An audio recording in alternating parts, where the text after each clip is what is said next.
J'ai remarqué que beaucoup de personnes, quand ils ont des problèmes, ils s'éloignent de Dieu. J'ai remarqué que quand les uns et les autres, ceux qui se disent chrétiens, quand ils ont des problèmes d'enfantement, des maladies, des problèmes dans la famille, des problèmes qui commencent à les toucher personnellement, physiquement, la perte d'un enfant, d'un mari, d'un être cher, d'accord? Les gens s'éloignent de Dieu. J'aimerais comprendre quel est ce phénomène. Pourquoi c'est quand tu te retrouves dans la difficulté, tu sais que Jésus est capable de faire beaucoup de choses, mais c'est à ce moment-là même que tu commences à t'éloigner. C'est à ce moment-là que tu commences à douter. C'est à ce moment-là que tu commences à te poser les questions si Jésus t'aimait. Mais pourquoi tu ne te poses pas la question avant? Qu'est-ce qui se passe au moment où il y a la difficulté et quand il n'y a pas de difficulté? Je compatis ici à toute souffrance et à toute douleur. Moi, j'ai perdu mon père. Ce n'était pas facile. Alors, c'est une question que je pose parce que je me dis, et si nous allons un tout petit peu, je sais pas que je ne compatis pas à cela, encore une fois, risque de me répéter. Mais la Bible dit que c'est quand nous sommes faibles que lui, il est fort. La Bible dit dans Matthieu 11 au verset 28, « Venez à moi, vous tous qui êtes fatigués et chargés, et je vous donnerai du repos.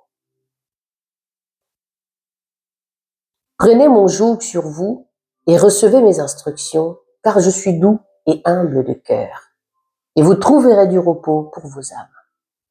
Car mon joug est doux et mon fardeau est léger. » Quand la Bible dit « Venez à moi, vous tous qui êtes fatigués », ici c'est Jésus qui parle. Mais c'est même pas là où est mon problème.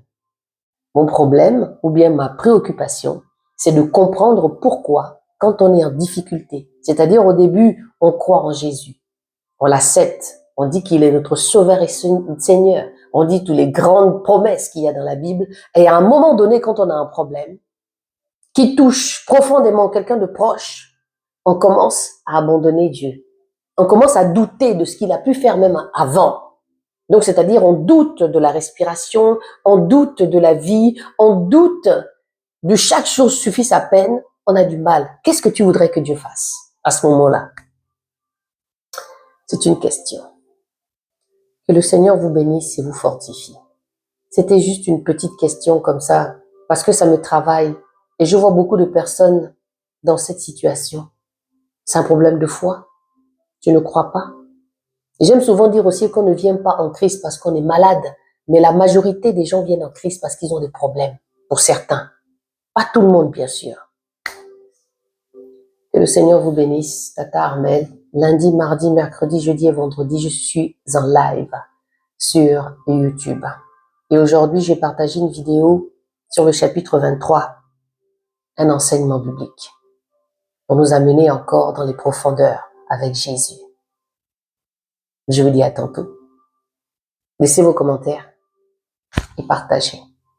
Dieu vous bénisse.